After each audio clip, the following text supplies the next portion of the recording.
Hey everybody, welcome back to Life Under Deborah's Palm, where today we are finally going to get into the voice of God. This is just the intro to it, and I guess the question is, does God speak? And the answer is, well, that depends on who you ask. I mean, you're here, I'm doing a whole series on it, so obviously I believe that's true. But there are streams in the church. They don't believe that. They believe everything went out with what's called the apostolic age, or the early church, which is all the apostles, and they don't feel that God speaks anymore. And I've known a few people like that, and in fact, I think it was last Thanksgiving, I had a conversation with someone who told me that he just, God doesn't speak, and we need to be really careful, and who are we listening to? And there was a bunch of us there, and that's what this person was saying. And I said to him, well, do you believe the devil speaks or is at work in our world right now? And he was like, well, yeah, obviously. I said, okay, so the devil speaks, but God never says a word? That seems a little odd to me, And so he kind of did one of those and finally admitted that he did think that God spoke. But he said, it's very tricky and you can get tripped up and you're not always hearing right, and on and on. You get the point. And honestly, there's truth in that. There is truth in that, especially when you first learn. But you can't let the fear of that stop you, or you really will never get anywhere. I mean, it's going to happen. You're going to hear things and you're going to get them wrong. You're going to get them wrong. But honestly, when God first begins to speak to you, it's for you. You might see people and you might think it's for other people. It's usually for you, and it's going to be for you for a very long time. And most of what I hear even now, decades later, is for me. Sometimes it's not, but it's usually things I need to do, where I need to go, and what I need to be involved with. So, yes, you can get tripped up, but I will tell you, you can't give up. So I'm going to take a look at hearing God. I'm going to compare it to being a toddler learning to walk. When babies are learning to walk and they're pulling themselves up on everything, and they're off balance and they're weird and they fall, but they get back up. If they refuse to get back up after one or two falls, guess what would happen? They would never learn to walk. And walking is the basis to learn to run, to jump, to hop, to skip, to climb, and do all sorts of things that we do moving. And on top of that, that baby would be dependent on people for a whole lot of things that they need not be dependent on them for. It's the same with hearing God. If you screw it up once or twice and you just go, forget it, I'm not going to do it, you'll never run spiritually.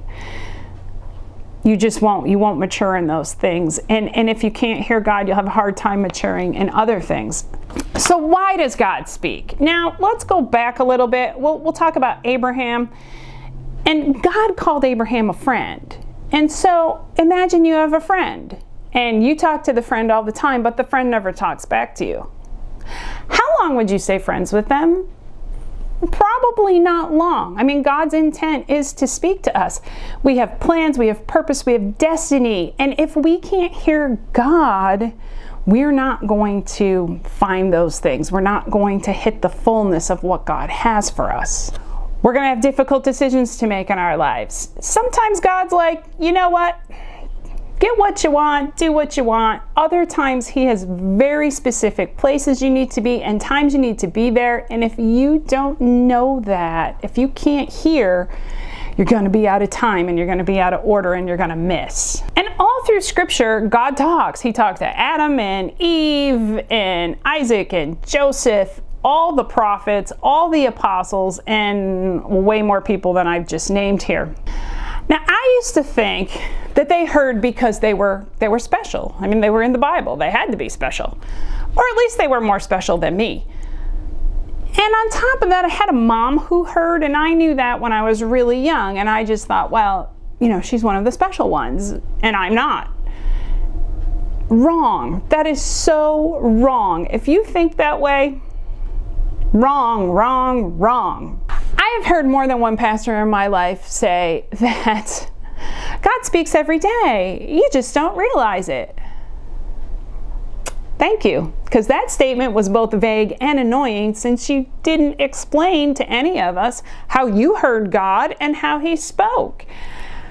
And that stuff just drove me nuts when I was younger. Eventually, I did learn how God spoke, and I did realize at that point that God really is speaking far more than we ever realize. And once I began to understand that, hearing from God turned out to be pretty easy. Understanding what God was saying was kind of another story. And the next videos we're going to start to get into that, but you're going to find out a lot of things in the way we hear and see when God speaks can be very symbolic. And you have to understand the symbolism to understand what is being said. And even though you hear it, you may not know that's what it means. It may take days or weeks to understand what God has said in a specific situation. Sometimes it's very quick. Other times it's a little bit longer. And when I first heard, I would be like, was that God? Am I sure that was God? Was that really God? Did he really say that? But most often the question I would say or ask, I guess, was, well, what does that mean? And that was really my struggle. And I think, it still is. You still kind of go, I'm not sure what that means. In fact, I'm in the middle of something right now that I have this much of the picture and I know there's a lot more. And when I asked what the next piece was, I got it in some very strange symbolic thing that I don't know what it means yet. It will take me time to get through that. So I'm going to end. I'm also going to put this in here, and this is really important to say. So some of you may be watching this and you hear God. Others, are not aware that you've ever heard God speak. And in either event, the purpose of God speaking initially is really for your personal character development, to change things in you.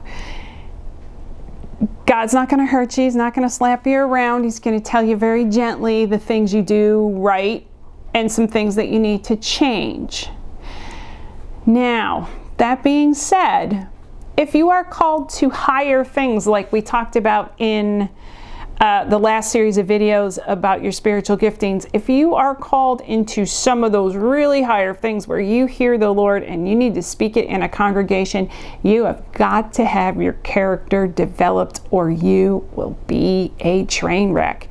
People won't even want you around. They'll shut you down. It can get real ugly.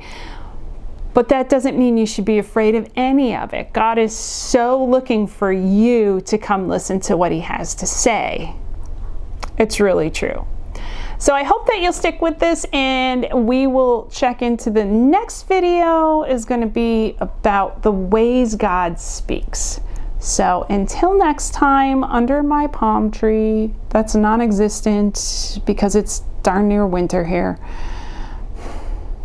have a blessed day.